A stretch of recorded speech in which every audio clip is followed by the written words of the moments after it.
নাহমাদুহু ওয়া নাসাল্লি আলা রাসূলিল কারীম ওয়া আলা আলিহি ওয়া আসহাবিহি আজমাইন। আউযু বিল্লাহি মিনাশ শাইতানির রাজিম। বিসমিল্লাহির রহমানির রহিম। সকল প্রশংসা পরম করুণাময় আল্লাহ তাআলার নামে। প্রিয় দর্শক, আপনারা নিশ্চয়ই অবগত আছেন যে আমি সৌদি আরব এসেছি। আমি এখন অবস্থান করছি মক্কা নগরীর প্রবেশদ্বার জেদ্দা নামক স্থানে। এইখানে আমি আছি জেদ্দা ইন্টারন্যাশনাল এয়ারপোর্টের থেকে 1 কিলো দূরে আল মারওয়া সিত্তা নামক স্থানে। হাজরিন, এইখানে মিনিটে 2টা বিমান নামে। আপনারা খেয়াল করেন, এই দেখেন একটা বিমান আসছে।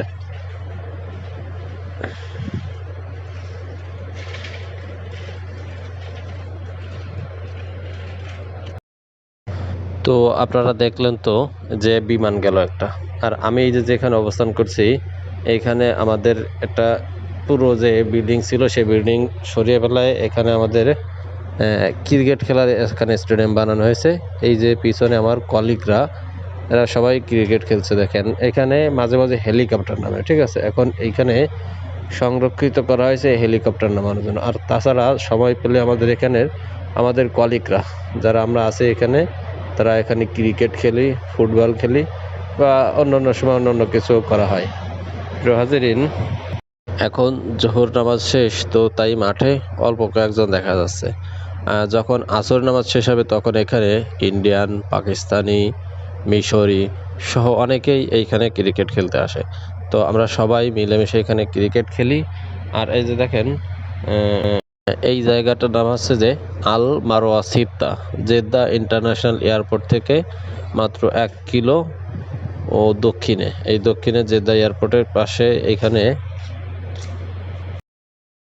এইখানে যে আল মারওয়া সিত্তা নামে যে জায়গা, এখানে আসলে দেখতে পারবেন যে বাঙালি বাজার নামে একটা বাজার আছে।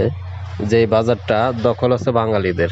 দেখলে মনে হয় যে আমি সৌদি আরব না, ঢাকার কোনো একটা জায়গায় অথবা শহরের কোনো একটা জায়গায় অবস্থান করছি। এখানে বাঙালিদের আছে রেস্টুরেন্ট, যেরকম তার নামও আছে বাঙালি নাম, হামজা হোটেল, তারপরে রিয়া হোটেল, ময়না হোটেল, এছাড়া আরও অনেক কিছু আছে যা বাঙালির, যেরকম মুদিমারের দোকান।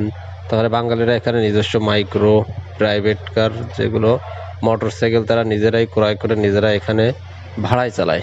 অথবা তারা এখানে চুল কাটার জন্য সেলুনও আছে তাদের নিজের। অনেকে আছে যে তাদের বাংলাদেশে কোনো ব্যবসা প্রতিষ্ঠান না থাকলেও সৌদি আরবে সব ব্যবসা প্রতিষ্ঠান আছে। আমরা যখন বাজারে যাই তখন আমাদেরকে টেনশনে বা থাকা লাগে না যে আমরা আরবিতে কথা বলতে পারি না, কি কিনবো বা কি বলবো, সেরকম কোনো সমস্যা নাই সেখানে।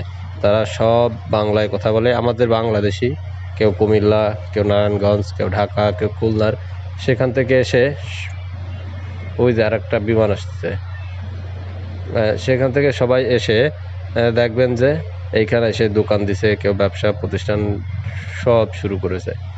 এখানে এসে আমরা যখন বাইরে যাই তখন আমাদেরকে কোনোভাবেই মনেই হয় না যে আমরা অবস্থান করছি এখন সৌদি আরবে।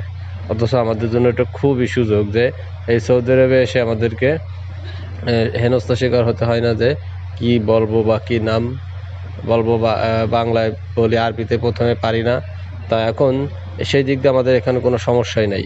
সব সমস্যার কথা চিন্তাও করা লাগে না। ধন্যবাদ।